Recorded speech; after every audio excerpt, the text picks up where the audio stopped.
નમસ્કાર, હું અંકિત દેસાઈ આપ સૌનું સ્વાગત કરું છું. ટપરી મીડિયા આજે રાજકોટ આવી પહોંચ્યું છે અને રાજકોટમાં આજે પદ્મિની બા પાસે ક્ષત્રિય આંદોલનને લગતી અનેક વાતો જાણવાનો પ્રયત્ન કરશે. પદ્મિની બા અમારી સાથે અનેક અવનવી વાતો કરી રહ્યા છે અને હાલમાં ક્ષત્રિય આંદોલનની જે સ્થિતિ છે અને ક્ષત્રિયો આંદોલનનું જે રીતે રાજકીયકરણ કરી રહ્યા છે એ સંદર્ભે ટપરી મીડિયા સાથે અત્યંત એક્સક્લુઝિવ વાતો કરશે. પદ્મિનીબેન, હાલમાં આંદોલનની જે સ્થિતિ છે એનાથી તમે ખુશ છો? જી સેજે નહીં. હમણાં તો જે આપ કહો છો કે હાલમાં જે સ્થિતિ છે એમાં આંદોલન જેવું તો સેજે દેખાઈ જ નથી રહ્યું. એક રાજકારણ આવી ગયું છે. જી, તમે જે જયચંદોની વાત કરો છો એ જયચંદો કોણ છે? જયચંદો તો હવે આખી દુનિયાને ખ્યાલ આવી ગયો છે કે જયચંદો કોણ છે. અને જયચંદોએ જે બેનો દીકરીઓની સ્વાભિમાની લડત છે એમાં બસ એક પાણી ફેરવી નાખ્યું છે. જી પદ્મિનીબેન, ક્ષમા વિરસ્ય ભૂષણમ એમ કહેવાય છે અને ક્ષત્રિયો તો ક્ષમા આપવા માટે પણ બહુ જ જાણીતા છે. જી, હવે જ્યારે પુરુષોત્તમ રૂપાલે લગભગ 3 થી 4 વખત માફી માંગી છે, જી, તો તમે વ્યક્તિગત સ્તર ઉપર એ માફીને કઈ રીતે જુઓ છો?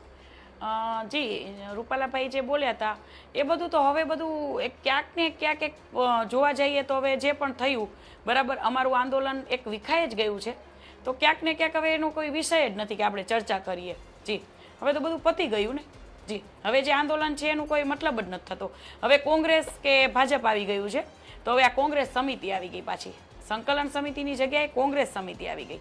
એટલે એક ક્યાંક ને ક્યાંક આપણે એવું લાગી રહ્યું છે કે આ એક કોંગ્રેસ પક્ષ દ્વારા જ બધું થઈ રહ્યું હોય. અથવા તો શું, જો અમે સામાજિક લડાઈ લડી છીએ તો હું બધાને એ જ કહેવા માગતી હતી કે સામાજિક છે તો આપણે કોઈને વોટિંગ કરવું જ નથી, ભાજપને નહીં, કોંગ્રેસને નહીં કે આપને પણ નહીં. પણ એવું ન થયું અને આ ક્યાંક ને ક્યાંક રાજકારણ આવી ગયું છે.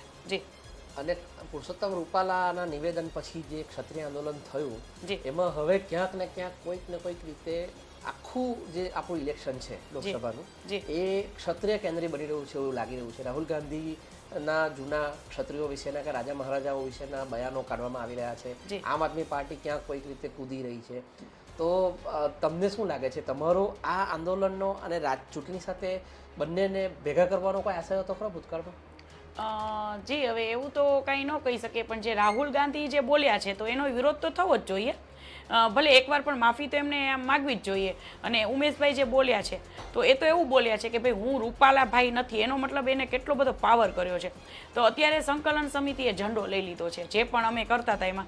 તો હવે તો એ લોકોએ કરવું જ જોઈએ ને. વિરોધ આપણે બધાને સમાન દ્રષ્ટિએ જ જોવા પડે કે વિરોધ તો કરવો જ જોઈએ. રાહુલ ગાંધીજીનો કરવો જોઈએ અને આપણે ઉમેશભાઈનો પણ કરવો જોઈએ. જી, એટલે એનો અર્થ એ થયો કે હવે ક્ષત્રિય આંદોલન જે ચાલી રહ્યું છે એ કોઈક બીજાઓએ ટેક ઓવર કર્યું છે અને તમે સાઇડલાઇન થઈ ગયા છો? જી હા, એટલે જે સંકલન સમિતિ છે એને મને સાઇડલાઇન કરવાની પહેલેથી જ શરૂઆતથી જ જે ઇન્વોલ્વ થઈ અને અમે લડત આપતા હતા ત્યારથી જ એને અમને ઇગ્નોર કરતા. મીન્સ કે જાણે કે એમ કે તમે તો કંઈ કરતા જ નથી, અમે જ એમ બધું, એટલે એવું બધું કરતા. એટલે ઇગ્નોર તો હું કરું જ છું પહેલેથી, અને સાઇડલાઇન કરવાની મને કોશિશ કરી જ છે ને કરી નાખી છે. તો હવે એ લોકોએ ઝંડો પકડ્યો છે તો કરે. જી, તો આ ક્ષત્રિય આંદોલન પછી ગુજરાતના રાજકારણમાં ઘણા વખત પછી કોઈ મહિલા નેતા આગેવાન દેખાયા. હમણાં સમાજ પૂરતી તમે વાત કરતા હતા, પણ ભવિષ્યમાં પદ્મિની બા વાળા ગુજરાતના સક્રિય રાજકારણમાં આવી શકે ખરા?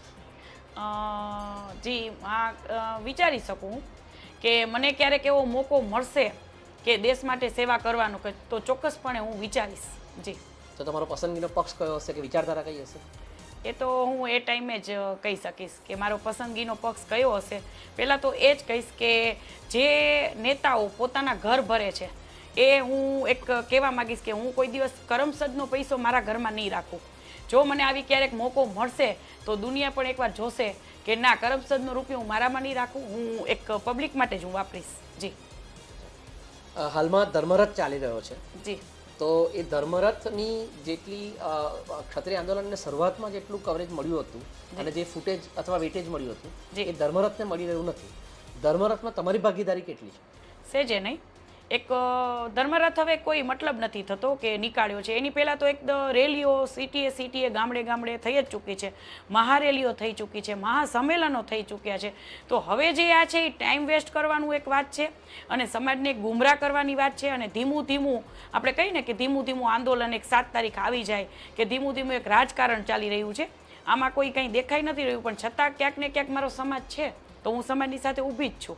જી, મહાસંમેલન થવાનું હતું ત્યારે તો તમને રાજસ્થાનથી મધ્યપ્રદેશથી દેશભરના ક્ષત્રિયો તરફથી સમર્થન મળ્યું હતું. જી તો હવે એ સમર્થન તમને વ્યક્તિગત સ્તર પર મળી રહ્યું છે ખરું? 100%.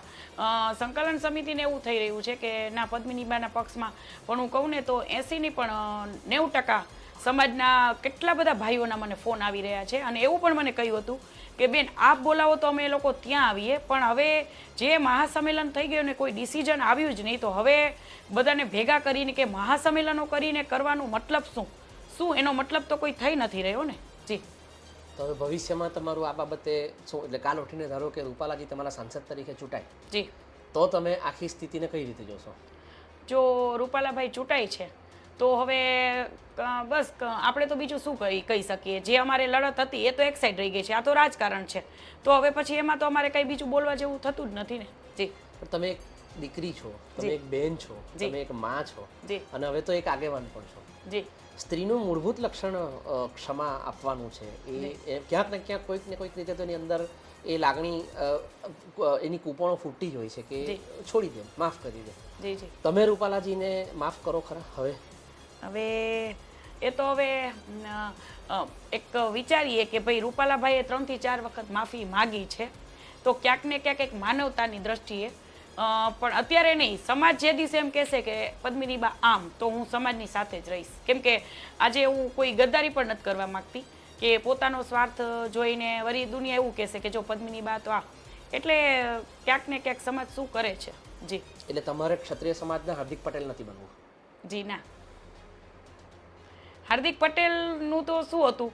અને જો આમાં શું છે ખબર છે, ક્યારે આ રાજકારણ હવે આવી ગયું છે, તો રાજકારણમાં એવું થઈ ગયું છે ક્યારે શું પલટો મારી જાય એનું કંઈ નક્કી જ ન હોય. એક સ્થિતિને જોઈને અમારે ચાલવું પડતું હોય છે, અમારે ખુદને પણ. અમે પણ અમારી ઉપર એવી પરિસ્થિતિ આવી જાય છે કે અમારે એ કરવું જ પડતું હોય છે, અથવા તો એમ કે એ કરવાથી જ અમારું કે સમાજનું સારું થઈ શકતું હોય છે, તો પલટો પણ આવી શકતો હોય ક્યારેક. જી તો ભાજપના દિગ્ગજ નેતાઓએ કોઈ દિવસ તમારો સંપર્ક કરવાનો પ્રયત્ન નથી કર્યો?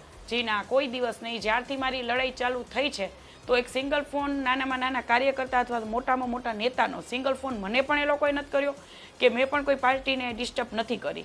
જી અચ્છા, એટલે એવો કોઈ બનાવ બન્યો નથી કે તમને ભાજપના મોટા નેતાઓ દ્વારા કહેવાયું કે પદ્મિનીબા હવે આંદોલન માંડી વાળો, અથવા તમે શાંત થઈ જાઓ, અથવા તમને એવી કોઈ ઓફર પણ થયો કે પદ્મિનીબા તમે પણ પક્ષમાં આવો, કારણ કે તમે ભૂતકાળમાં પક્ષમાં હતા જ? જી તો એવી કોઈ ગતિવિધિ તમારી સાથે થઈ? જી ના, કોઈ દિવસ નથી થઈ. જી પદ્મિનીબા, તમે આ ક્ષત્રિય સમાજની દીકરીઓ અને બહેનો માટે આ આંદોલન ઊભું કર્યું હતું, અને આજે સ્થિતિ એ થઈ છે કે તમે આ સમાજની દીકરી અને વહુ છો અને બેન છો, અને ક્યાંક ને ક્યાંક મીડિયામાં એવું દેખાઈ રહ્યું છે કે તમને જ ક્ષત્રિય સમાજના જે હમણાંના આગેવાનો છે એમણે સાઇડલાઇન કરી દીધા છે અને આંદોલનનો ટેક ઓવર કરી દેવાયું. તો તમને ક્યાંક ચીટેડ ફીલ થયું? જી 100%. જે મને ફીલ થયું છે, અને હું તો બહુ સ્ટ્રોંગ લેડી છું, તો કદાચ ને કદાચ ક્યાંક સમાજને એવું થઈ રહ્યું હશે કે પદ્મિનીબા, પણ જે મને ફીલ થયું છે, હું સમાજને એક સંદેશો આપવા માગું છું કે ક્યાંક ને ક્યાંક મારી જગ્યાએ આપના બેન દીકરીઓને રાખીને જોજો કે જે બેન દીકરીએ આપણા સમાજ માટે આટલી મોટી લડાઈ આપી એને સાઇડલાઇન કરી દેવાની, તો આ એક બહુ મોટું ચીટિંગ કહેવાય.